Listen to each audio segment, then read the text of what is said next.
The door to the Broken Spur saloon flew open so hard it cracked against the inner wall, and every head in the room turned to find Jane Hawthorne standing in the frame with dust on her boots and fire in her dark eyes.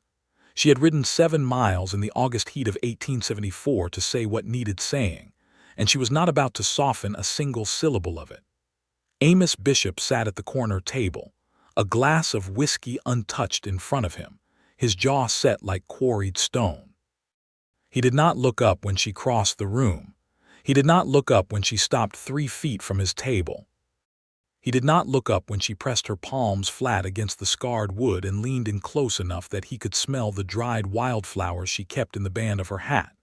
"You told Reverend Colton the wedding is off," she said. Her voice did not shake. That was the most frightening thing about Jane Hawthorne, and every man in Beaumont County who had ever squared off against her could attest to it. Her voice never shook. Amos finally lifted his eyes. They were gray as a December sky over the high plains and just as cold. "That is correct. You told him without telling me. I told him first because I needed the man to stop ordering flowers from Santa Fe." A ripple of nervous laughter moved through the saloon. Jane silenced it with a single sideways glance. "Amos," her voice dropped. The fire in it did not. "Look at me and tell me why." And there it was. The question that contained the entire weight of what had grown between them over 18 months, every stubborn standoff and every quiet moment of something that felt dangerously close to belonging. He looked at her for a long, taut second, and then he said the 4 words she had not expected, the 4 words that would send her unraveling all the way back to the beginning, so she could understand how in God's name they had arrived at this particular catastrophe. "I know about Lawrence." The saloon went genuinely silent then. Even the piano player stopped mid-chord. Jane straightened. Something crossed her face that was not guilt but was close enough to its cousin to make her stomach turn over. She picked up his untouched glass of whiskey, drank it in one measured swallow, and set it back down. "Then I suppose," she said quietly, "you had better let me explain." She pulled out the chair across from him and sat down. "And because explaining meant going back to where it all started, that is precisely where the truth must begin. 18 months earlier, in the spring of 1873, Jane Hawthorne arrived in Cutter's Creek, Texas, on the 11 o'clock stage from Dallas with one leather trunk, a carpetbag containing her entire remaining life, and a contract of employment from the Cutter's Creek Schoolhouse Commission that she had answered through a newspaper advertisement. She was 26 years old, newly free of a situation in Dallas that she did not discuss, and grimly determined to make something of herself in a place that had no knowledge of her past. Cutter's Creek in 1873 was a genuine frontier town. It sat at the edge of open range country in Palo Pinto County, a loose scattering of timber and adobe buildings along a single main street called Commerce Road, with a livery, a general store run by a German immigrant named Holst, a church that doubled as a meeting hall, the Broken Spur Saloon, a telegraph office that worked roughly half the time, and a sheriff named Bert Calhoun who was honest enough and slow enough that most trouble resolved itself before he arrived. The town had 1,100 residents at its peak, mostly cattlemen, their families, a few merchants, a blacksmith named Two-Step Davis who had earned the name from a childhood injury to his right knee, and at the outermost edge of reasonable riding distance, a spread called the Bishop Ranch. The Bishop Ranch was the thing people mentioned when they wanted to explain to a newcomer the unofficial social geography of Cutter's Creek. It occupied 4,000 acres of grazed land, ran 1,000 head of longhorn cattle, and was owned and operated by Amos Bishop, who was 31 years old, unmarried, and according to every person Jane spoke to in her first 3 days in town, the most unreasonable human being in 4 counties. "He fired his last 3 ranch hands for disagreeing with him," said Martha Holst, the storekeeper's wife, as she helped Jane unpack bolts of fabric the first afternoon. "About what?" Jane asked. Martha waved her hand. "Oh, everything, the feed schedule, the fence line, whether the winter was coming early." You name a topic and Amos Bishop has an opinion about it that he considers immovable as bedrock and twice as heavy. Has he ever been wrong? Martha paused, considering this with the seriousness it apparently deserved. About the fence line there was some question, but he fixed the fence his way anyway, and the cattle stayed in, so he counted it as a victory. Jane filed this information away and thought no more about Amos Bishop for approximately 4 days, at which point he rode his big roan horse directly into her second-week schoolyard situation and complicated everything. The trouble was with Cole Pratt's son, a 12-year-old named Denny who had decided that the new school teacher, being a woman and a stranger, did not have the authority to make him do arithmetic. He had said so loudly, and when Jane had assigned him additional sums as a consequence, he had walked out of the schoolhouse and climbed the old cottonwood at the edge of the property with the declared intention of not coming down until she admitted that women couldn't do arithmetic properly either. Jane had been standing at the base of that tree for 25 minutes, arms crossed, absolutely unwilling to negotiate with a 12-year-old who was 30 feet up in a cottonwood, when Amos Bishop rode through the schoolyard on his way to Commerce Road. He pulled the roan up and looked at the boy in the tree and then at the woman below it. "He yours?" he asked. "He is currently my student," Jane said. "Which means for the next 7 hours he is functionally mine, yes." Amos looked at the boy again. "Denny Pratt," he called up, "get down." "She can't make me do arithmetic," Denny called back. "She can and she will," Amos said. His voice had a particular quality to it, a flatness that carried weight because it had never in living memory been accompanied by an empty threat. "And when you get down, you'll apologize." There was a long pause from up in the cottonwood. Then Denny Pratt climbed down, mumbled something in Jane's direction that contained the word sorry somewhere inside it, and went back into the schoolhouse. Jane looked at Amos. Amos looked at Jane. He had gray eyes, she noticed, sharp and appraising. He had the look of a man who formed conclusions quickly and held them permanently. "Thank you," she said. "Cole Pratt's boy has always been contrary," he said. "His father is the same way. Don't let him establish the habit of leaving when things get difficult." It was genuinely useful advice. It was also, Jane would reflect later, the most ironic thing Amos Bishop had ever said in his life, given that establishing the habit of leaving when things got difficult was precisely what he himself was most prone to doing. But she didn't know that yet. She only knew that the man on the roan horse had solved her immediate problem with 4 words and approximately 8 seconds of effort, and then ridden on down Commerce Road without a backward glance. She asked Martha Halst about him again that evening. "Is he married?" Jane asked, with the tone of a woman conducting a practical survey rather than showing personal interest. Martha gave her a look that suggested she was not fooled by the tone. "Was. His wife Eleanor died in the winter of '71. Fever. They had no children. He has not in the 2 years since shown the slightest interest in finding another companion, which I believe is partly grief and partly the fact that finding someone willing to be in daily proximity to Amos Bishop requires a specific kind of woman." "What kind?" "One who is not easily discouraged," Martha said. Jane thought about the cottonwood tree and the 12-year-old she had been standing under for 25 minutes before yielding nothing. "I see," she said, and went home to her rented room above the telegraph office. She saw Amos Bishop again the following Saturday at the general store, where they arrived at opposite ends of the same aisle at precisely the same moment and both reached for the last pound of good coffee beans simultaneously. They looked at each other over the canister. "I need that," he said. "So do I," she said. He held it. She held it. The moment stretched out with the particular quality of 2 immovable objects establishing their relative positions. "Split it," she said finally, not because she was conceding but because she was practical. He considered this. Something moved in those gray eyes that might, under different circumstances, have been amusement. "Fine," he said.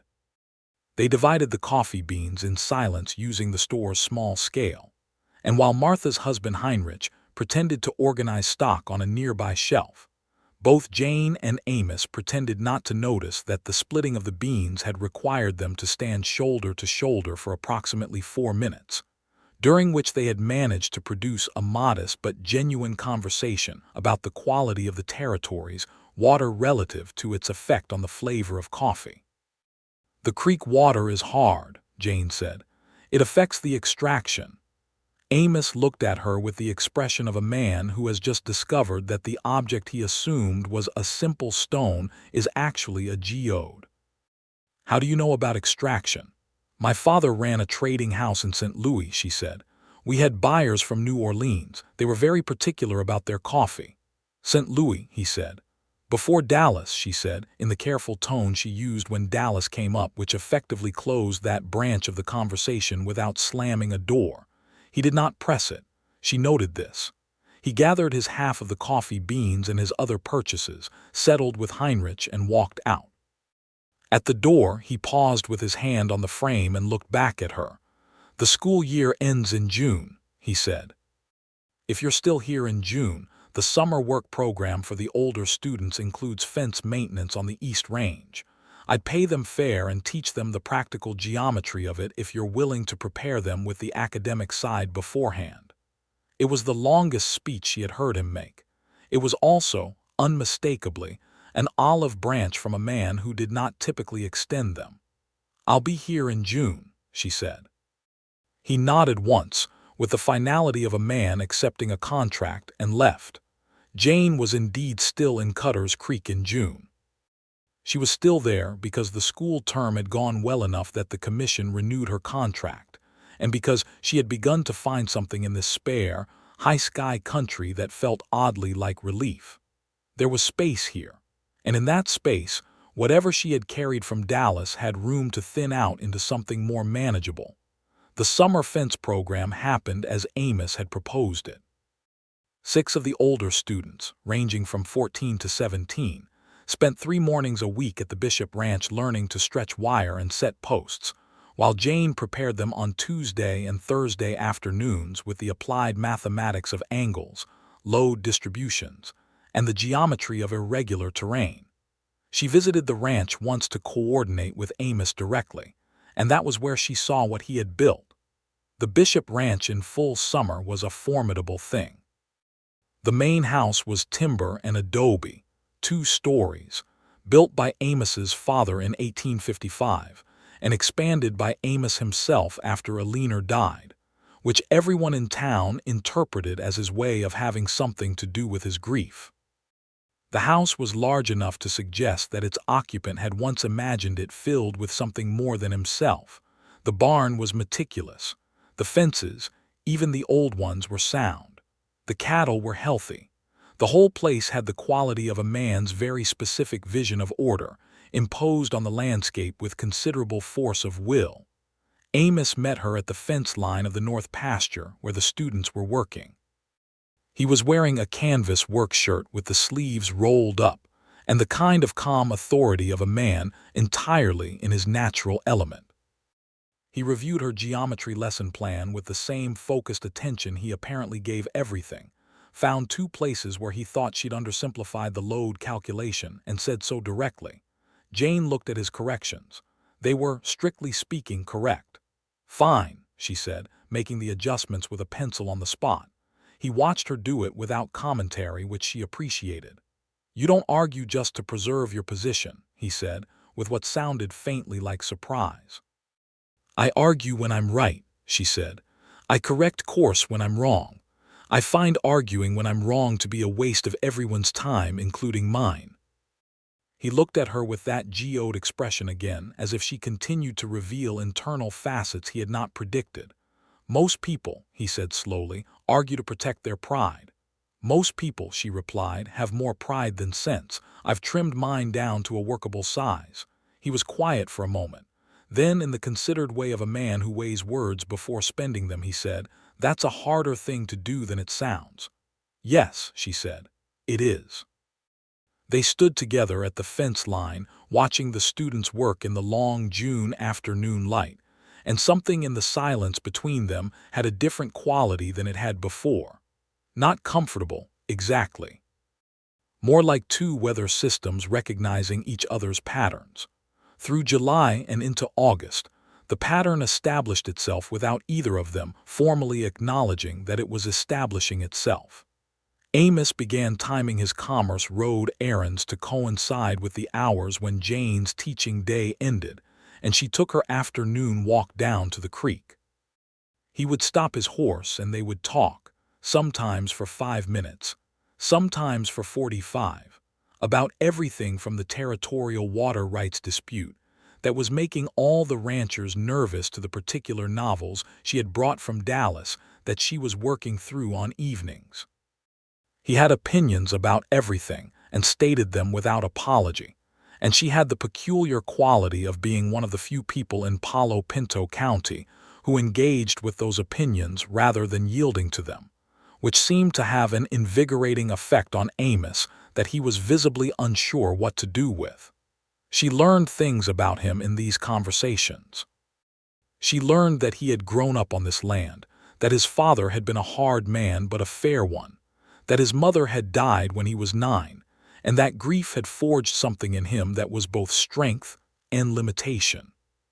She learned that his stubbornness was not vanity or ego, but something deeper and more ancient, the stubbornness of a man who had survived difficulty through sheer refusal to yield, and who had consequently come to believe that yielding was always, at root, dangerous. She learned about Alina, not all at once, and not easily but in pieces, the way you learn the shape of a scar. Alina had been gentle and patient and had loved the ranch the way a person loves something they have chosen deliberately and completely. She had died of a fever in February of 1871, in the 3rd year of their marriage. Amos had sat with her for 6 days straight without sleeping. He had not spoken of it to anyone since the funeral, and Jane understood from the way he told her these fragments that she was the first person he had told any of it to in 2 years. "Why me?" she asked, one afternoon in early August, sitting on the bank of the creek with her boots off and her feet in the cool water while his horse grazed on the bank above. He was quiet for a long time. "Because you don't treat what I say as something that needs to be managed," he said finally. "Everyone else in this county either agrees with everything I say because they work for me or because they're afraid of me, or they disagree with me because they want to prove something. You just listen and respond to the actual content of it. That is what conversation is supposed to be," she said. "Yes," he said, "and it is rarer than it should be." She looked at him sideways. He was looking at the water. In the soft August light, with the hard edges of him slightly relaxed, he looked like what he was, a man in his early 30s who had been carrying a considerable weight alone for long enough that he had stopped noticing how heavy it was. Jane had her own weight. She knew something about that particular numbness. She did not tell him about Lawrence that day. She did not tell him about Lawrence for another 3 months, and the decision not to tell him would prove to be the most consequential mistake she made in Cutter's Creek, though she did not know it yet. What she knew in August was simpler and harder to name. She had begun to look forward to those afternoon conversations with a specificity that alarmed her. Not the conversations themselves exactly, though she valued those. The particular quality of standing next to Amos Bishop, which felt, against all reasonable expectation, like standing somewhere solid. In September, he asked her to have supper with him at the hotel dining room in town. He asked it in the same tone he used for practical proposals, as if it were a logical extension of their existing arrangement, which in some ways it was and in other ways was very much not. She said yes. The supper lasted 3 hours. The dining room emptied around them, and the proprietor, a patient man named Gus Embry, refilled their coffee twice and then left the pot. They talked about the territorial school funding debate, about the cattle market, about a book of natural philosophy that Jane had been reading that Amos had apparently also read, in a different edition, 3 years earlier. They disagreed about the central argument of Chapter 7, with a sharpness that made the remaining 2 other diners look over with mild alarm, before realizing that neither participant was upset, only engaged. Walking back up Commerce Road after, in the clean September dark with the stars pressing low over the plain, Amos stopped at the corner where their paths diverged and said, without preamble or preparation, "I'd like to do this again." "Yes," Jane said, with equal directness. "So would I," he nodded. He started to turn. Then he stopped, and in a motion that was slightly awkward in the way of a man doing something he had not done in long enough that the mechanics of it had gotten rusty, he reached out and took her hand, held it for a brief moment, and then released it. She kept walking to her room above the telegraph office with that brief warmth still present in her fingers, and a feeling in her chest that was simultaneously wonderful and frightening, because Jane Hawthorne had learned, at considerable cost, that feelings this specific were almost always leading somewhere, and that somewhere always required you to be fully honest before you arrived there. She thought about telling him then. She thought about Lawrence. She did not tell him. October was golden and sharp-haired and transformative. They had supper at Gus Embry's hotel every Saturday. They rode out together on Sunday afternoons on the pretext of Amos showing her the range, which was a real and enjoyable activity that was also, transparently to both of them, a pretext. She met his ranch foreman, a quiet Mexican vaquero named Rodrigo Salazar, who had worked the Bishop land for 11 years, and who greeted Jane with the careful courtesy of a man taking the measure of someone important to someone he respected. She met the two ranch hands who had survived long enough in Amos's employment to become fixtures, brothers named Will and Pete Duval, who were unfailingly cheerful, and who, she learned later, had a standing wager between them about when Amos would finally do something about the way he looked at the schoolteacher. On a Sunday in late October, they rode out to the far eastern edge of the Bishop land, where a limestone escarpment rose abrupt and dramatic from the plain, and Amos showed her the view from the top, the full sweep of the high plain running south to the horizon, the cattle like slow, dark punctuation in the grass, the thin silver line of the creek far below. It was enormous and spare and achingly beautiful in the late afternoon light, and Jane stood at the edge of it with the wind in her hair and felt something crack open in her chest that she had kept sealed for a long time. She turned to say something about the view and found Amos looking at her rather than at the plain. He had the expression of a man who has come to a conclusion and is about to state it, which was, for Amos Bishop, essentially the equivalent of another man going down on one knee. "I am not a man given to speeches," he said. "I know," she said. "But I need you to know that what has happened this fall," he paused, in the way of a man assembling words for something that does not have adequate words, "is not something I take lightly or intend to abandon." Jane looked at him for a long moment. The wind moved the grass on the escarpment. Far below, one of the cattle made a distant, mournful sound. "Amos," she said. "I know I am difficult," he said. "I know what people say in town. I do not particularly care what people say in town, but I care that you understand that my difficulty is not indifference. It is nearly the opposite of indifference." She stepped toward him and put her hand against his chest, over the canvas of his jacket, and felt his heart, which was beating considerably faster than his composed face would have suggested. "I know that," she said softly. "I have known that for some time." He covered her hand with his. His hands were large and calloused and warm, and they held her hand with the careful, contained strength of a man who was afraid of how much he might feel if he stopped containing it. "Jane," he said, and the way he said her name had a quality that no one had given it before, a quality that suggested the name itself meant something specific and valuable to him.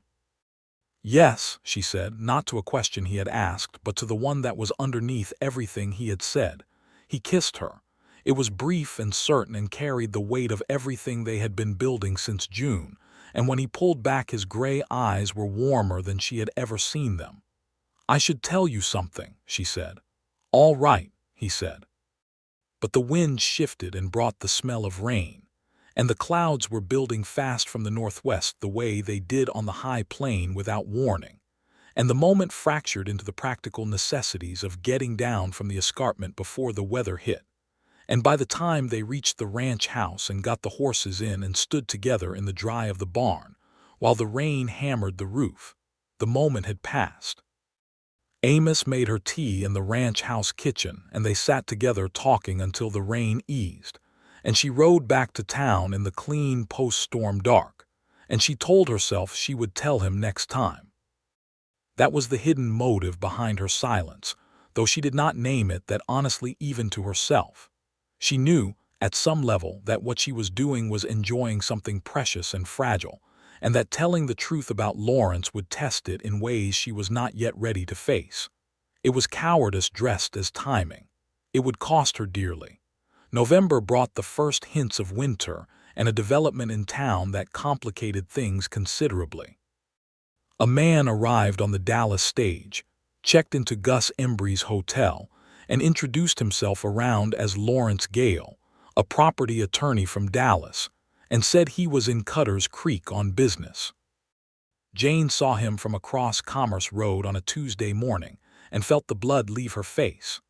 Lawrence Gale was 40 years old, well-dressed in the way of a city man who made sure you noticed his clothes, dark-haired and possessed of the smooth, practiced confidence of a man who had spent 20 years managing people through the careful deployment of charm and legal threats. He was also Jane Hawthorne's former employer, former benefactor, and the architect of the situation she had fled Dallas to escape, though none of those descriptions were quite the full truth either. The full truth was this. In Dallas, Jane had worked as a private tutor for the children of a merchant family named Gale. Lawrence Gale was the eldest son of that family and had recently taken over its management. He had, over the course of 6 months, convinced Jane that he intended to marry her, said so explicitly and repeatedly, given her a ring, and introduced her to his family as his future wife. Jane, who had been 25 and recently arrived in Dallas from St. Louis following her father's death and the loss of the trading house, had believed him. He had not, in fact, intended to marry her. He had been simultaneously engaged to the daughter of a banking family, a match that was purely financial, and that he had never troubled himself to mention to Jane. When this other engagement became public knowledge, Jane had confronted him. He had reacted with the specific cruelty of a man who felt cornered, accused her to mutual acquaintances of having pursued him with ulterior motives, made her position in Dallas untenable, and effectively ended her ability to find employment there through the systematic damage of her reputation. Jane had left Dallas with $32, a letter of recommendation from the Gale children's governess who believed her, and enough controlled fury to fuel a very long journey. She had answered the Cutter's Creek advertisement, arrived in the spring, and had been, in all the time since, doing her careful and determined best to be precisely who she was and nothing she was not. She had not intended to carry the Lawrence Gale story as a secret. She had intended to tell Amos when the time was right, which she had been pushing forward through October and into November, and now Lawrence Gale himself had arrived in Cutter's Creek, and the time was no longer hers to choose. She did not know yet why he was there. She would find out the following day, when he appeared at the schoolhouse door at the end of the teaching day with that practiced smile and said, "Jane, you are harder to find than you should be." She kept her voice level. "What do you want, Lawrence?" He stepped inside. He looked around the schoolhouse with the assessing gaze of a man pricing things. "My father is expanding the trading network south into Texas. He needs a reliable territorial agent for the Palo Pinto area. I'm surveying possible business arrangements." He paused. "And I heard from a mutual acquaintance in Dallas that you had settled here, and I thought it would be friendly to call." "We are not friends," Jane said. His smile did not waver. It never wavered. That was the thing about Lawrence Gale that had initially attracted her and eventually terrified her. Nothing touched the surface of him that he did not permit to touch it. "That's a rather cold greeting for someone I was once very close to." "What you were," Jane said carefully, "was a man who promised me something you had already promised to someone else. What you did afterward was deliberate and malicious. I am not cold, Lawrence. I am accurate. He studied her for a moment with something that might have been genuine respect and might have been recalibration. You've grown harder, Jane. I have grown more honest, she said, which I admit is a distinction that might be difficult for you to appreciate. I need you to leave my schoolhouse. He left. But he was still in town the following day, and the day after that, and on the third day he was having a drink at the Broken Spur when Amos Bishop came in, and they were introduced by Sheriff Calhoun, and the specific trap that Jane had been dreading began to close. She knew it had closed completely when she ran into Rodrigo Salazar on Commerce Road the following morning, and he gave her a look of such careful, concerned neutrality that she understood immediately that Amos had already heard something, though she did not know yet what he had heard or from whom. She went to the ranch that afternoon. Amos was in the barn working on a piece of harness with methodical attention, and he did not stop what he was doing when she came in, which was the specific way Amos Bishop indicated that something had put him at a distance. "You know he's here," she said. "I know a Lawrence Gale from Dallas is here," he said without looking up. "He's the man I mentioned once, from Dallas, the situation I came here to be clear of." He set the harness down and looked at her then. "He told Calhoun," he said, "that you had been in his employ in Dallas and had developed an attachment to him that he had not reciprocated, and that he worried about you being isolated out here as a consequence." The specific shape of the lie was so perfectly calibrated to Lawrence's method that Jane felt it like a physical impact. "He told Calhoun," she said very carefully, "the version of events that serves Lawrence Gale. Would you like to hear the version that is true?"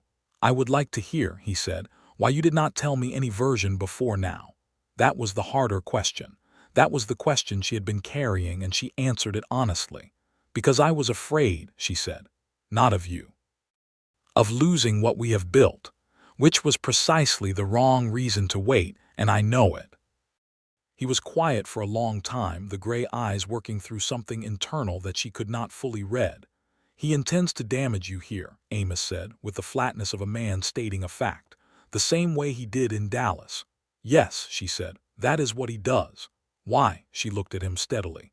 "Because men like Lawrence Gale cannot tolerate having been declined, particularly not by women they expected to stay declined." Amos absorbed this. He picked up the harness and set it down again. "The ring," he said. "He gave you a ring. He gave me a ring and said he would marry me, and he was simultaneously engaged to another woman. And when you found out, he told his acquaintances in Dallas that I had pursued him, that I had invented the promise of marriage. He made it impossible for me to find work there." Amos stood up. He was very still in the way he was still when something had gone deep enough in him to require a considered response. "He should not have done that," he said. "No," she agreed. "He should not." He looked at her for a long moment, and in his gray eyes she could see something working through the habitual armor of him, something that was wrestling with the dark past she had brought into the present and the question of what it meant for them. She could see him deciding. She watched him decide, and she knew enough about Amos Bishop by now to know that she had to let him decide without attempting to influence it, because any influence from her would make him resist it on principle, and because the only thing worth having was whatever he arrived at genuinely. "I need time," he said. "All right," she said, and left. What she did not know was that Lawrence Gale had also visited Reverend Colton with a story about Jane's character, carefully designed to create precisely the ambiguity that would make a community uncertain about her. And what she did not know was that Amos, in the days that followed, went to multiple people in town and heard multiple versions of Lawrence's story, and felt the particular fury of a man watching someone he cares for be deliberately injured, combined with the particular anguish of a man who has been kept partially in the dark by the same person and cannot untangle which wound is larger. It was that combination that had brought him to the Broken Spur that August evening with the untouched whiskey, and it was that combination that sat between them now across the scarred table, while Jane finished explaining what she had just spent the better part of an hour explaining. The saloon had grown comfortable again around them, low conversation and the clink of glasses, the piano resuming something modest in the background. Amos had listened to all of it without interrupting, which was, for him, an act of considerable discipline. When she finished, the silence stretched out. "You should have told me," he said. "Yes," she said, "I know that. From the beginning." "From the beginning," she agreed. "I was wrong to wait. You were afraid I would think less of you." "I was afraid you would think I was damaged goods," she said, with the flat honesty of someone who had been carrying that specific fear for a long time. "I was afraid that the thing Lawrence made me look like in Dallas would become what you saw here, and I wanted you to see me first." He looked at his empty glass and then at her face, and something in him shifted in a way she could see even across the table, even in the dim saloon light. "Jane," he said, and again that quality in her name. "Yes." "The wedding is still off," he said, and she felt the bottom drop out of her chest, and then he continued, "because I canceled it with Reverend Colton in a moment of reaction before I had heard your account. I need to go back to him tomorrow and reinstate it." She stared at him. "You are reinstating the wedding?" "Unless you have changed your mind in the last hour." "No," she said, "I have not changed my mind." "Then it seems straightforward," he said, in the tone of a man for whom, having made a decision, all subsequent steps followed logically. Jane laughed. It came out unexpectedly and had in it everything that had been wound tight for the last 2 days, the fear and the hurt and the exhaustion of it. "You," she said, "are the most infuriating man I have ever met." "That has been said before," he agreed. "I believe in 4 counties, I am told." "The number may be conservative," he said, and there was the amusement again, quiet and certain and entirely his own. She reached across the table and he took her hand, and they sat like that in the broken spur, while the piano played something almost cheerful. And outside Commerce Road went about its evening business entirely unaware that the most stubborn man in 4 counties had just made the most important decision of his life by the simple method of deciding and not moving from it.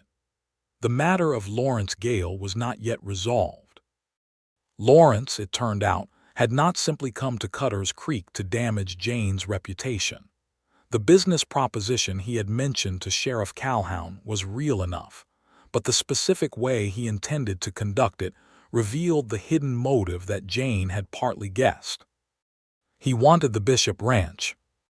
Or rather, his father's trading network wanted access to the Bishop Ranch's cattle operation and the territorial grazing rights that came with it, and Lawrence had been sent to secure either a partnership arrangement or a purchase, and Lawrence had known before he arrived that the most direct route to either was through Jane, who, if Lawrence could push her out of Cutter's Creek the way he had pushed her out of Dallas, would leave Amos Bishop isolated and bitter and potentially receptive to a business arrangement that would give him something concrete to focus on.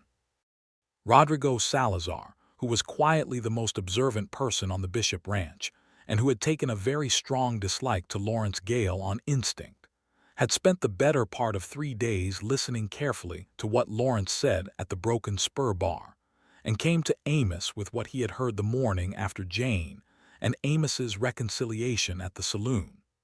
Amos listened to all of it with the stillness that meant he was working through something serious. "He wants the eastern grazing rights," Rodrigo said. "He's been asking about the territorial water claim on the creek. He knows the property survey line is disputed." "It has been disputed for 6 years," Amos said. "I've been handling it."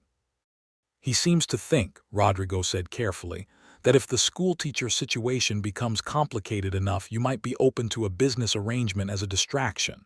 Amos was quiet. "He thinks I am that kind of fool," he said finally. "With respect," Rodrigo said, "most men are that kind of fool." Amos looked at him. "I am not most men." "No," Rodrigo said with the simplicity of a man stating a fact about the weather. "You are not." Amos went to see Lawrence Gale at the hotel that same afternoon.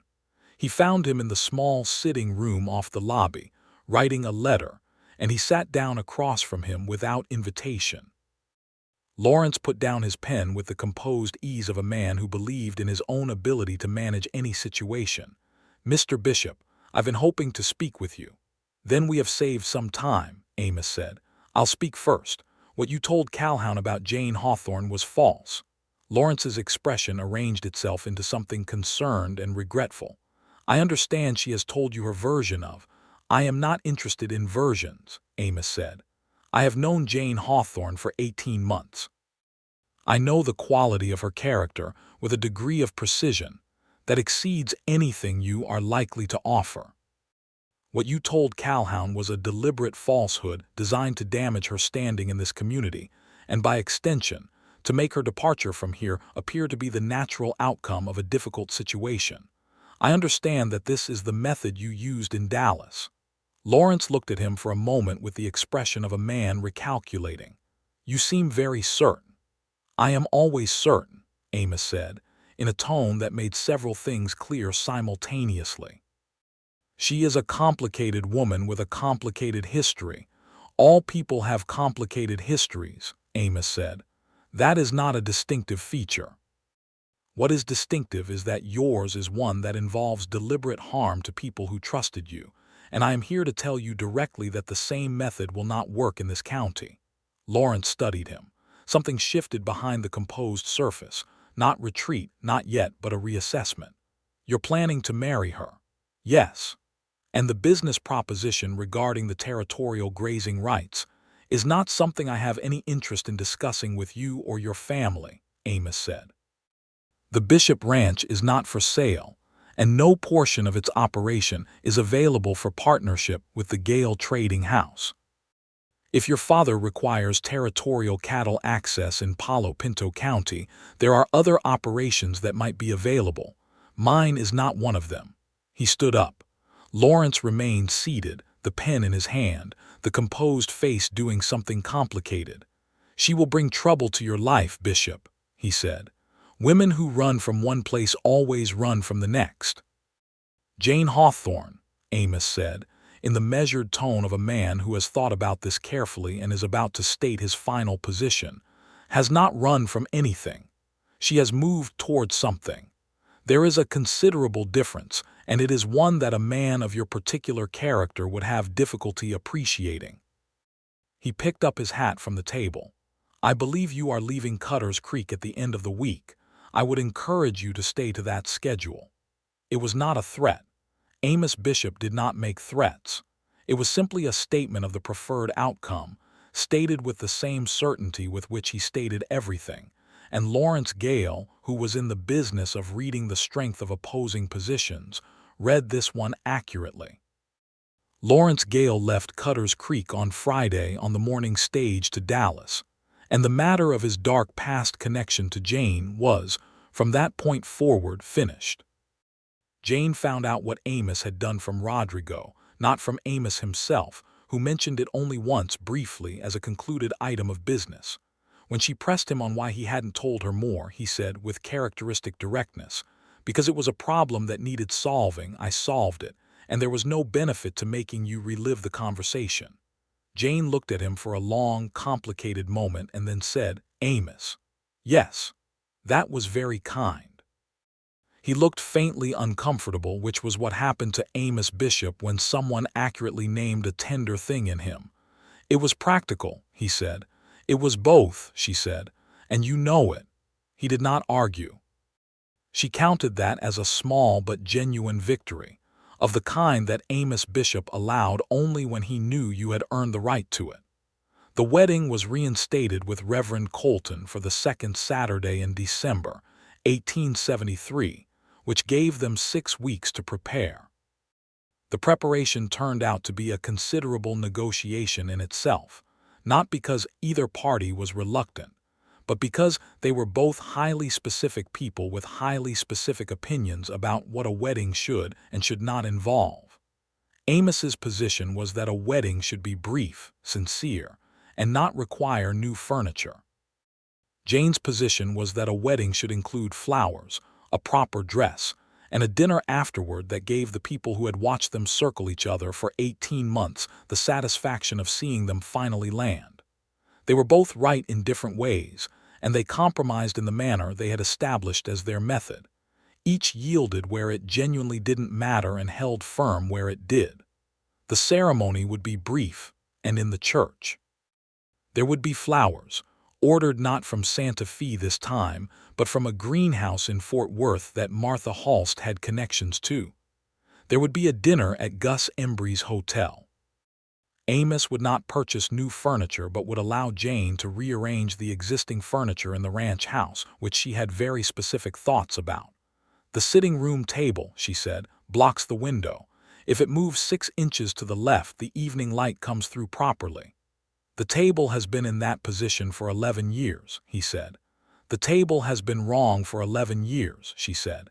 He looked at the table. He looked at the window. He moved the table 6 inches to the left, and the evening light came through properly. He did not acknowledge that she had been right, but she did not need him to.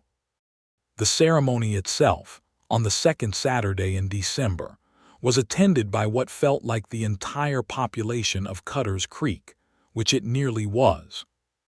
Martha and Heinrich Halst sat in the front row alongside Rodrigo Salazar, and the Duval brothers and Sheriff Calhoun and Reverend Colton's wife, and the students from the school, some of whom had brought wildflowers that they had clearly picked themselves that morning in the December cold, which was the thing that made Jane's careful composure finally crack in a way she had not expected.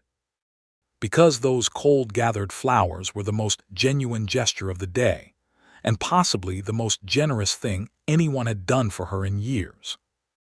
Amos, standing at the altar in the only suit he owned that had not seen significant ranch work, which Martha Halst had pressed to within an inch of its life, watched Jane walk up the aisle, and had the look of a man who has come to a conclusion so complete, and so certain that there was simply nothing left to doubt or argue. He looked at her the way he looked at the view from the limestone escarpment, with the recognition of something enormous that was both outside him, and somehow also his. The ceremony was brief. Reverend Colton, who was a sensible man who had been observing the two of them for the better part of 18 months, kept it to the essential elements, and managed to find the words that said what was actually true about both of them without being flowery about it. When Amos said "I do," he said it with the same weight he gave every commitment he made, which was to say he said it as though it were not a beginning but a completed fact. Jane said it with the particular feeling of a woman who has traveled a considerable and difficult distance and has finally, legitimately, arrived somewhere she intends to stay. Two-Step Davis played the fiddle for the dinner, which ran long and warm and noisy, and was everything Jane had wanted it to be. And at some point in the late evening, Amos took her hand under the table and did not let go of it for the rest of the night, which was the most romantic thing he had ever done by his own standards, and she thought, by hers as well. They rode back to the Bishop Ranch in the cold December dark, Jane in the good dress and Amos in the pressed suit, and when they crossed the fence line onto Bishop land, she felt the particular quality of that land change, because now it was also hers. The ranch house was warm. Someone, she suspected Rodrigo, had left a lamp burning in the window.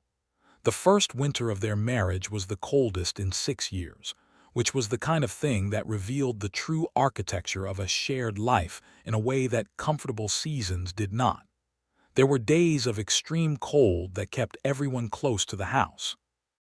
There were arguments about the management of the wood supply that were genuinely about the wood supply, and also about the underlying negotiation of two very stubborn people learning to share a space without either of them dissolving into the other.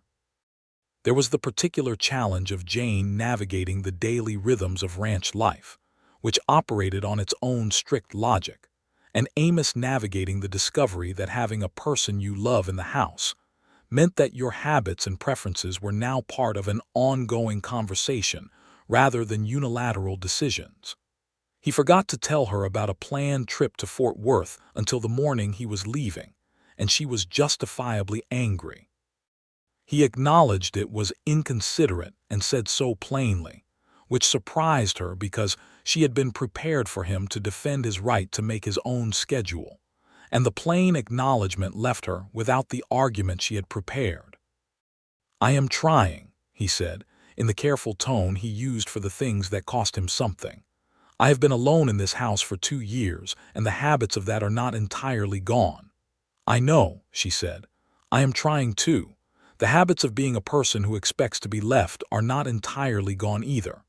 They looked at each other with the particular honesty of two people who have decided to see each other clearly and are occasionally astonished by what that requires. "Don't go to Fort Worth without telling me first," she said. "I won't," he said. "And take Rodrigo. That road is still in poor condition after last week's ice." "I was planning to take Rodrigo." "Good," she said. "Come back safe."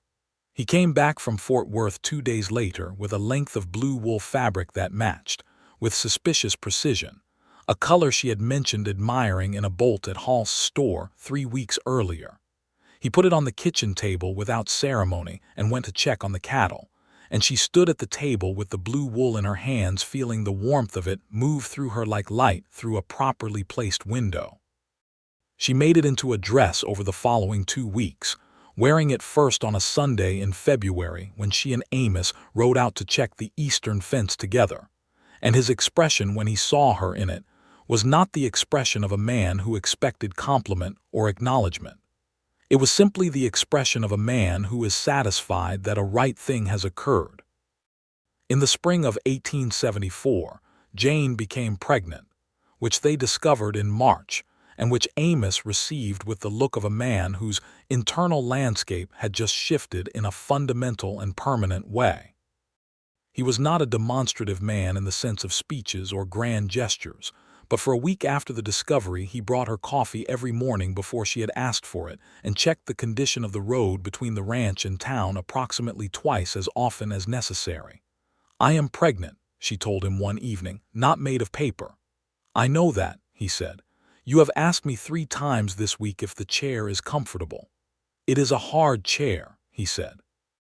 "It is the same chair I have been sitting in since December."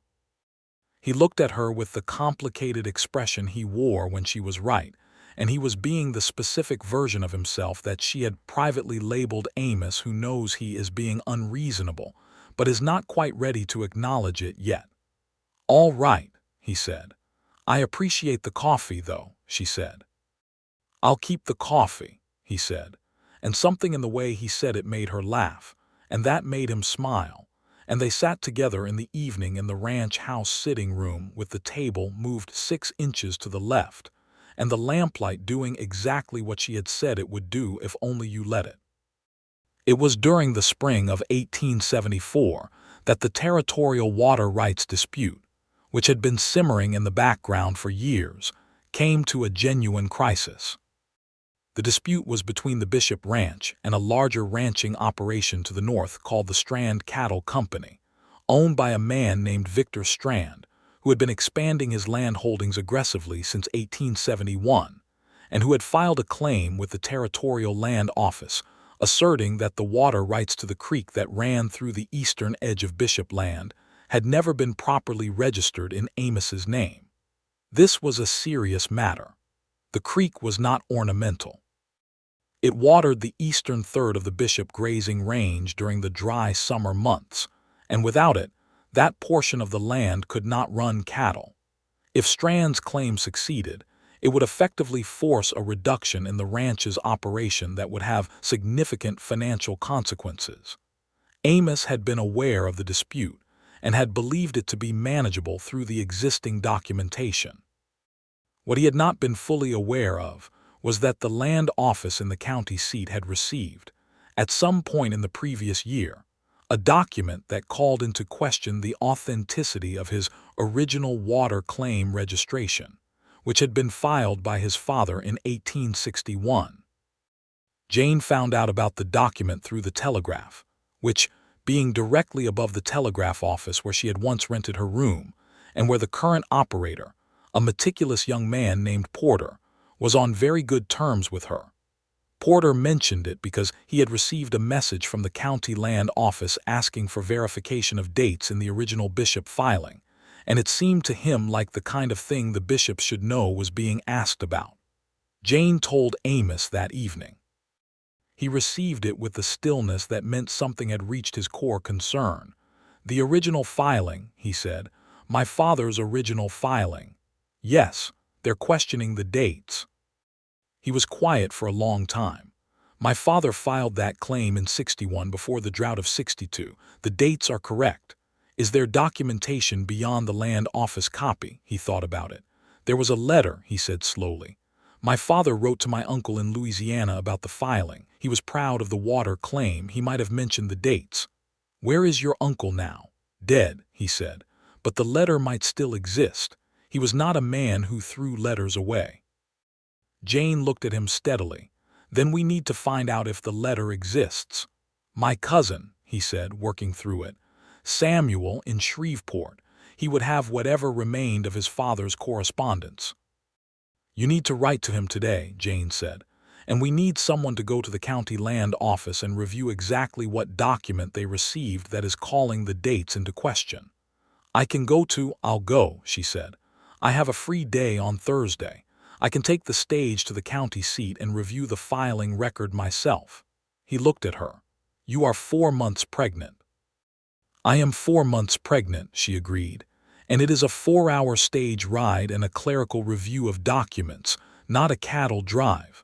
I am fully capable." He was quiet for a moment, working through the argument he could make and the argument she would make in response, and arriving, apparently, at the correct conclusion that she was right, and that he would be better served by her particular skills in document review than by his own inclination to go somewhere and fix things by force of personality. "Take Rodrigo's wife with you," he said. Rodrigo's wife was a capable woman named Catalina who had strong opinions about justice and was known to be very calming in difficult situations. "I was planning to ask Catalina," Jane said. "Good," he said. She went to the county seat on Thursday, reviewed the contested document with Catalina beside her, and found what she had half suspected she would find. The challenging document was a notarized copy, not an original, and it had been filed through a legal representative who was, on further inquiry, employed by the Strand Cattle Company's business interests. She wrote down every detail and came back to Cutter's Creek with the information precisely organized, and she and Amos sat at the kitchen table that evening and reviewed what she had found, and she watched him put together the shape of what Strand had attempted to do. "He had someone file a false copy," he said. "A copy that altered the dates enough to create ambiguity," Jane said. "It's not outright forgery because it's close enough to the original to look like a transcription error, but it's designed to create exactly the kind of doubt that makes a land office want to verify." "He needed the water rights question to be open long enough to file his own competing claim," Amos said. "And the letter from your father to your uncle, if it exists and has the original dates, would close that ambiguity entirely." He had already written to his cousin Samuel in Shreveport. They waited 2 weeks for the reply, during which Amos was the most internally focused version of himself she had seen, tight with a controlled tension that only released in the evenings when she made him sit with her in the sitting room and talk about anything other than the water rights claim. Samuel Bishop's reply came on a Tuesday in May. He had the letters. His father had kept them. There were 3 letters from Amos's father mentioning the water claim filing, 2 of which contained specific dates that matched the original registration exactly, and preceded the doctored copy's alternate dates by 3 years. Amos took those letters to the county land office with his own attorney, a man named Prout from the county seat who was a genuinely competent lawyer, and the matter was resolved within 3 weeks. The Strand Cattle Company's competing claim was rejected. The water rights to the creek were confirmed as belonging to the Bishop Ranch, which they had always done, and would now continue to do with the permanence of properly documented law. Victor Strand sent a letter to Amos that was technically an apology and was actually a complaint about the outcome. Amos did not respond to it. "Don't you want a reply?" Jane asked, reading over the letter. "No," he said. "He's calling the resolution procedurally questionable." "Let him call it whatever he likes," Amos said. "The water rights are ours. He can have whatever opinion he wants about it." Jane set the letter down. "You are remarkably uninterested in having the last word for a man with very strong opinions." "The last word," he said, "is that the water rights are ours. The deed says so. That is last enough." She looked at him with the affectionate exasperation that had become one of her most frequent expressions in his company. "I love you," she said, slightly to her own surprise at the timing of it, though the feeling itself had been present for months. He looked at her. The gray eyes did the thing they did when something genuine was moving through him. "I know that," he said, and then, in the way of a man who has been thinking about how to say something and has decided that the direct version is always the right version, "I love you, Jane. That has been true for a long time." She crossed the kitchen and put her arms around him, and he held her carefully. In the specific way he had developed for holding a pregnant woman, he considered his primary responsibility in the world, which was to say with the absolute focused attention of a man who has decided that this is the most important thing he has ever done and intends to do it without error. "I am not fragile," she said into his shoulder. "I know," he said, and held her in exactly the same way anyway. Their son was born in September of 1874, just as the summer heat was finally breaking and the first cool evenings were arriving from the north. The birth was attended by the town's doctor, a capable man named Hartley who had studied in Philadelphia, and who Amos had ridden to town to retrieve at approximately 3 in the morning, with such focused urgency that Dr. Hartley had dressed in under 2 minutes and arrived at the ranch slightly out of breath. It was a long labor and a hard one, and Amos spent the hours of it doing what people who are not in control of the most important thing currently happening do, which is finding tasks of related utility. He kept the fire steady. He kept the water hot. He wore a track in the kitchen floor that Rodrigo could still point out years later. When Dr. Hartley came to find him just before dawn and said it was over and everyone was well, Amos sat down in a kitchen chair and put his face in his hands for exactly 30 seconds, which was the most outwardly visible moment of overwhelming emotion anyone would ever see from him in public. Then he got up and went to see his wife and his son. The boy was small and red and furious in the way of all newborns, and Jane was exhausted and pale and entirely herself, which was to say watching the baby with the careful, assessing intelligence she brought to everything, taking inventory, making preliminary conclusions. "He's healthy," she said. Dr. Hartley checked him thoroughly. "I see that," Amos said. He sat on the edge of the bed and looked at the child with the expression of a man encountering something that has bypassed all of his defenses by arriving through a route he had not thought to guard. "Do you have an opinion about the name?" she asked. They had discussed names but reached no final conclusion, which was notable for two people who had concluded so much else. "James," he said, after a pause, "for your father." Jane looked at him. Her father, James Hawthorne of the trading house in St. Louis, who had died when she was 24 and left her with 30 years of love and no financial stability, and a letter of reference that she had carried in the bottom of her trunk all the way from St. Louis to Dallas to Cutter's Creek. She had mentioned her father to Amos perhaps 4 times. That he had remembered and thought of this and offered it was among the most significant things he had ever done. "James," she said. "Yes." James Bishop arrived in the world in September of 1874, and the Bishop Ranch entered a new phase of itself that had more noise in it, more mess, more of the particular chaos that an infant generates regardless of the precision of the adults around it, and considerably more laughter than the ranch house had heard in the years since Alina's passing. Amos's relationship with fatherhood was, predictably, the same as his relationship with everything else, complete, certain, and entirely on his own terms. He did not make many speeches to the baby. He held him with the careful competence he brought to things that mattered. He learned in the first weeks to distinguish the different qualities of the baby's cry with the same focused attention he gave to reading weather or reading fence lines. And by the time James was 2 months old, Amos could tell from across the house whether the sound required immediate action or patient waiting. Jane watched him and thought that the stubbornness that 4 counties found so infuriating was, in its deepest form, the same quality that made him hold his son with both hands for 20 minutes at a time simply because the baby had settled, and there was no reason to put him down. The winter of 1874 into 1875 was easier than the winter before it.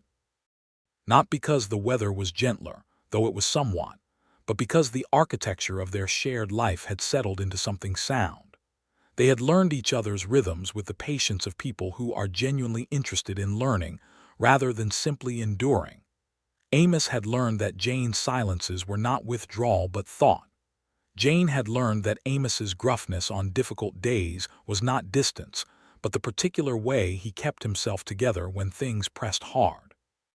She had resumed teaching in January, leaving James with Catalina Salazar during the school day, which Catalina considered a genuine pleasure, and which James, at 4 months, seemed to find entirely satisfactory.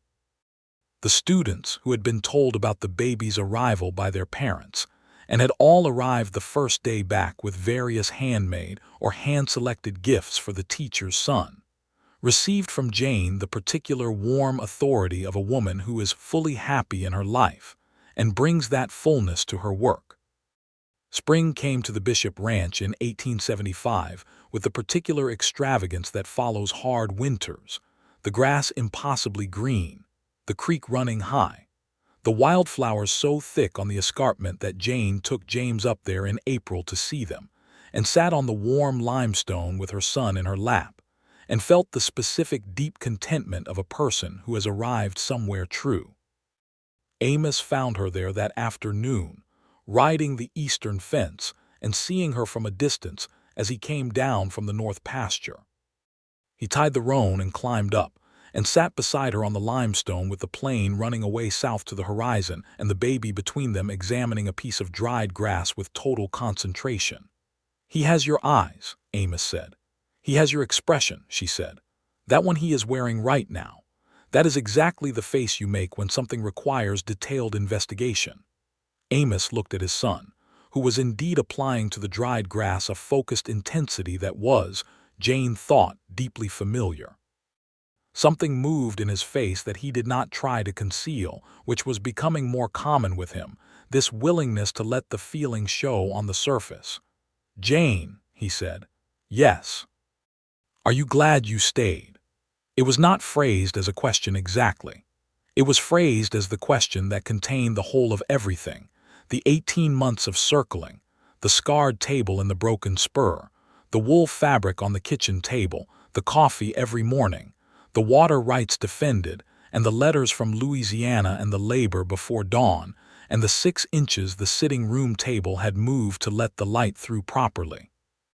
She looked at the view, the enormous clean sky and the green plain and the thin silver creek below, and she felt the whole weight of how she had arrived here, the loss in St. Louis and the cruelty in Dallas, and the long, careful reconstruction of herself that had brought her to this specific road in Palo Pinto County in the spring of 1873. She thought about the cottonwood tree and the 12-year-old, and the man on the roan horse who had solved her problem with 8 seconds and 4 words, and then ridden away without a backward glance. He had not, she thought, been riding away. He had been circling, in the slow, careful way of a man who is not sure he is allowed to come closer but cannot make himself go far.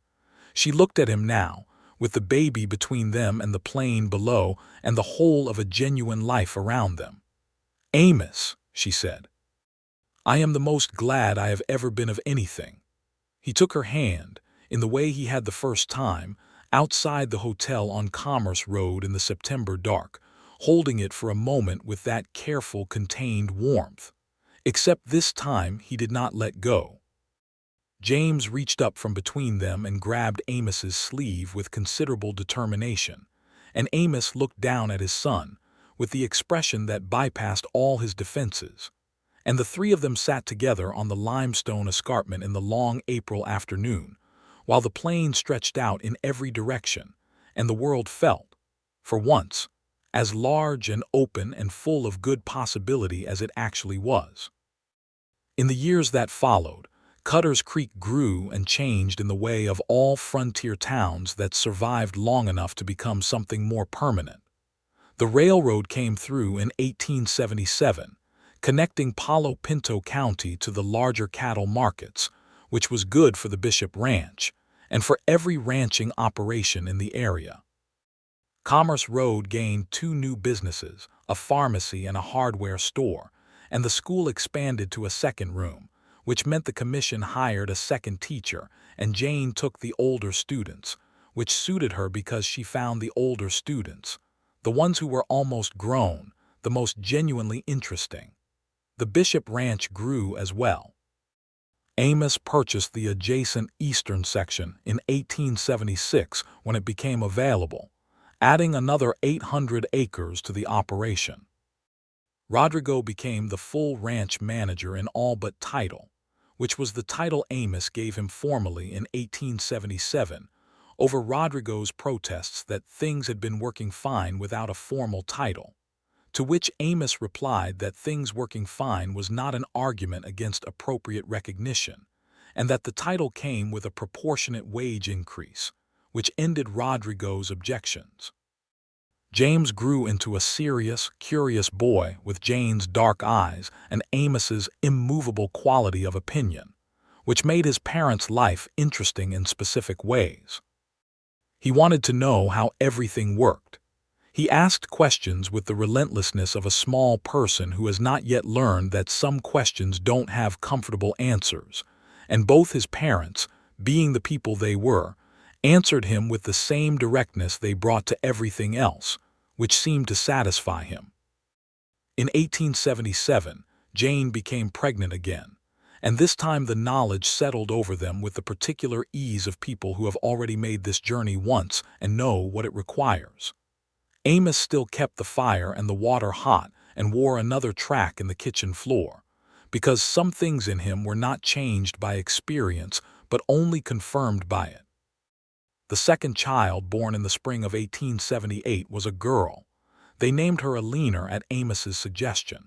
He said it quietly one evening a week after they had started discussing names in the way he mentioned the things that cost him something. Jane considered it for a moment. "Alina," she said. "It is a good name," he said. "And it is also," he paused in the particular way that meant he was choosing precise words, "it is also the right thing to do. She would have wanted to be remembered in the house, I think, on a name and not a weight." Jane looked at him. She saw what it had cost him to say that, and she saw that in saying it he had laid something down that he had been carrying carefully for a long time. "Alina," she said. "Yes, it is exactly right."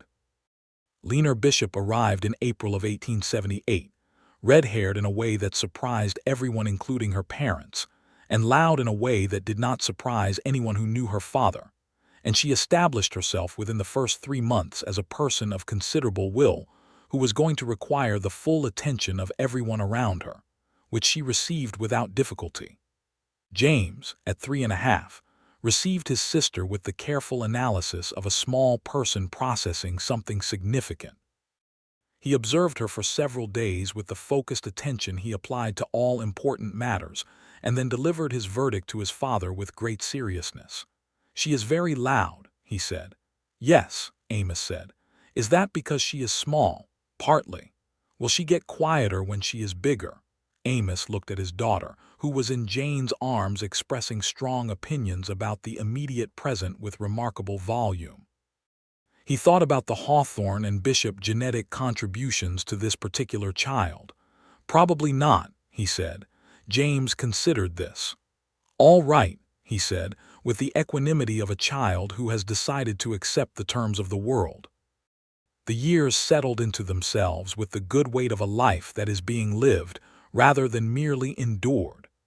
Jane taught school through the spring of each year and spent the summers on the ranch, and the ranch's rhythms became hers the way the smell of the grass and the sound of the creek had become hers, essential and particular.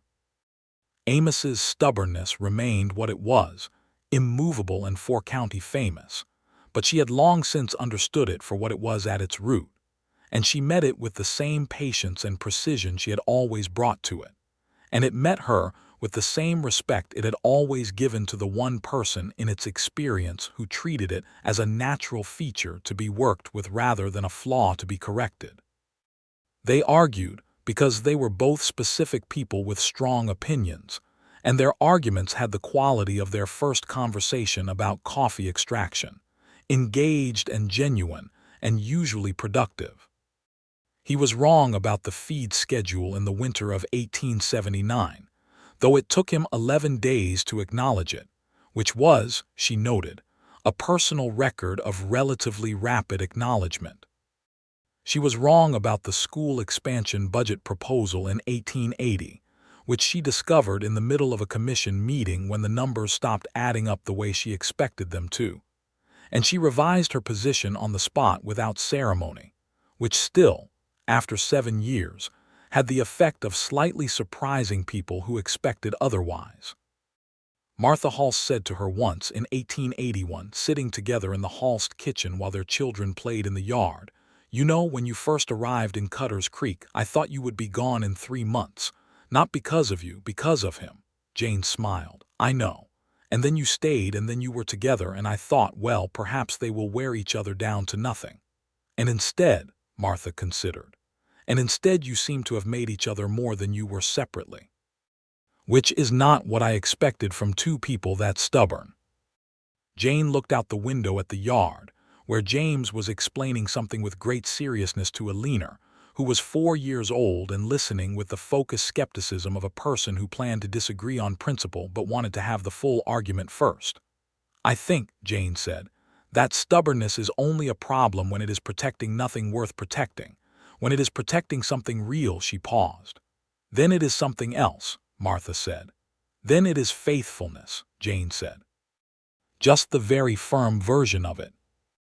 In the spring of 1882, Amos came home from the county seat where he had been dealing with a routine cattle registration matter and found Jane sitting at the kitchen table with a letter in her hands and an expression he could not quite read. "News," he said. She looked up. "From St. Louis," she said. "My father's trading house. The building finally sold. I had a small residual claim from his estate that had been tied up in the property for 8 years. She set the letter down. "There is a payment." "A substantial one." "Substantial enough," she said. He sat down. "What do you want to do with it?" She had been thinking about it since the letter arrived, and she knew what she wanted to say. "The school needs a proper library," she said. "A real one. A building with shelves and enough books that any child in this county who wants to read something beyond what their family owns can come and find it." He looked at her. "That is what you want to do with it?" "Yes." He was quiet for a moment. "All right," he said. "I'd like to contribute to the building costs." "You don't need to. The school children of this county," he said, "include my own too. I have an interest in the library." She looked at him, and he looked at her with the gray eyes that had been so cold in that first long winter moment above the broken spur, and were now, in the afternoon light coming through the properly placed window, simply warm. "Yes," she said. "All right."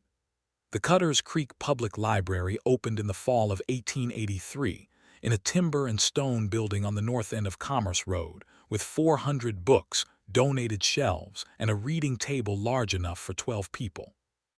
The dedication plaque read, "For the children of Palo Pinto County who deserve every word." Amos had written the text, which surprised the dedication committee, who had expected something more ornate from the primary contributors. Amos's position was that the text said exactly what needed to be said and did not require additions. The committee, by this point familiar enough with Amos Bishop's methods to know when the argument was already concluded, accepted it. That evening, after the dedication, they stood together on the steps of the new library in the September dark and looked down Commerce Road, the lights of the stores and the saloon and the hotel, the familiar shape of the town that had been Jane's destination and had become her home. James was 9 now, and Alina was 5, and both of them were inside the library still, because James had found a natural history volume he had not finished, and Alina had been shown the picture books and was not prepared to leave them, and Rodrigo's eldest daughter had gone in to supervise them with the patient authority of a 17-year-old who had been helping manage the Bishop children since they could walk. "Are you happy?" Jane asked. It was a direct question, and he gave it the consideration it deserved, which was significant. Amos Bishop did not use the word happy casually, and it was not casually that he answered it. "Yes," he said, "more than I thought I had the right to be." She leaned her head against his shoulder. He put his arm around her. They stood on the library steps in the September night, and there was nothing unresolved between them. No hidden motive and no forbidden thing and no dark past that had not been brought into the light and made smaller there. There was only the town and the plain beyond it, and the ranch at the edge of the county with the house where the table was 6 inches from where it had been for 11 years, and the light came through the window exactly right. There was only what they had built together, which was more than either of them had come into it believing they could have. Jane Hawthorne had arrived in Cutter's Creek in the spring of 1873 with 1 trunk and a carpetbag, and a determination to make something real of herself in a place that did not know her. She had found in that place the most stubborn man in 4 counties, who had needed someone stubborn enough to stay. She had stayed, not because she had nowhere else to go, not because circumstances had made leaving difficult. She had stayed because Amos Bishop, for all his immovability and his cold gray eyes and his habit of stating his position as though it were bedrock, had shown her something that she recognized as rare. A person who, once committed, did not waver. A person whose stubbornness was not armor against intimacy but the very form that his intimacy took. He loved the way he believed in his fence lines, with both hands, without apology, indefinitely. She had been, she thought, looking for something like that for a very long time. Not a man who would be easy, because easy had proved in her experience to be the preferred surface of men with hidden exits, but a man who, when he decided, was decided. And she, Jane Hawthorne Bishop, who had trimmed her pride down to a workable size and kept her voice steady in the hardest rooms and stood her ground under cottonwood trees and in county land offices and in Dallas attorneys' offices, and in all the difficult places the world had seen fit to put her, was exactly the woman that kind of man required. It had not been simple. It had not been gentle in the way of easy things. It had been the specific hard-won sweetness of 2 people who had each, by their own roots and at considerable cost, become strong enough to stand next to someone else's strength without flinching. The library doors opened, and James came out with the natural history volume under his arm, and Alina came out behind him still describing the picture book to Rodrigo's daughter with considerable enthusiasm, and the September night received them all, the whole Bishop family on the library steps, in the manner of a night that has earned its peace. Amos's arm tightened slightly around Jane's shoulders. She put her hand over his. Commerce Road continued its evening business around them, and the stars pressed low over the Texas plain, and somewhere on the East Range the creek ran clean and clear over its limestone bed, watered the grazing land, confirmed itself in the deed, and did not go anywhere it had not always been. Everything was exactly as it should be, because 2 stubborn people had refused to let it be anything less.